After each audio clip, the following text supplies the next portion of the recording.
Νταμάχου. Ντεμέλο από μακριά το σουτ στα δίχτυα η μπάλα. Φοβερό γκολ. Ο Άλπα είναι ο σκόρερ. Βλέπουμε την φάση από το ξεκίνημά της από πολύ μακριά. Ο Φοφανά έχει μείνει κοντά στην μπάλα. Αυτός θα εκτελέσει. Πάει απευθείας. Κανένα πρόβλημα για τον Τζόρντι Κοδίνα. Την μπάλα την κερδίζει ο παίκτης της Πάφου και θα την γυρίσει προς τα πίσω. Έγινε η σέντρα απέναντι. Η κεφαλιά από τον Μάτσι, η μπάλα πάνω από την εστία. Καλή στιγμή για την Πάφο. Ντεμέλο βγαίνει με προϋποθέσεις η Πάφος. Η πάσα για τον Ντεμέλο. Έχουμε... Δεν υπάρχει κάτι, λέει ο Μασιάς. Παίζει την μπάλα την παίζει ο παίκτης της Πάφου.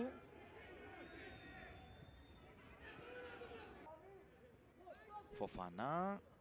Θα κάνει το σούτ ο Κοδίνα. Ο Φοφανά έχει πάρει θέση στην κορυφή της επίθεσης της Δόξας. Ο Καλό έχει έρθει στα δεξιά.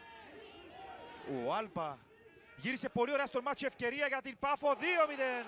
Ο πρώτος σκόρερ της χτυπά και στο Μακάριο. Και το προβάδισμα πλέον είναι πολύ μεγάλο. Εδώ ξανά από τον Άλπα αρχίζουν όλα. Ο σκόρερ του προηγούμενου τέρματος δίνει έτοιμο γκολ στον Μάτσι. Εκπληκτική προσπάθεια πράγματι από τον Άλπα. Ιωάννου ψάχνει να βρει τον Αγιβή. Έγινε λάθος από τον Χατζηφραγκίσκου. Αντιόλο έχει την ευκαιρία, πλασάρει και στέλνει την μπάλα στα δίκτυα. 3-0 η Πάφος. Καθαρίζει το μάτς στο 85ο λεπτό με την χρυσή αλλαγή του Απόστολου Μακρύδη.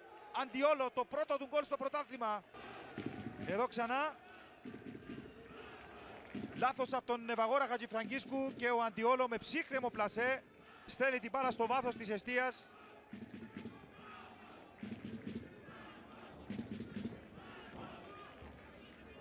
Καρλίτος. Φοφανά. Ετμάρ θα γυρίσει και έχουμε γκολ από τον Διέγκο Λεόν. 3-1 μειώνει η Δόξα στο 88ο λεπτό. Ο Ετμάρ ήταν ο παίκτης που έδωσε την assist και ο Λεόν από κοντά δεν έχασε την ευκαιρία να στείλει την μπάλα για πρώτη φορά σήμερα στα δίχτυα της εστίας του Κοδίνα. Υπάρχει ο χρόνος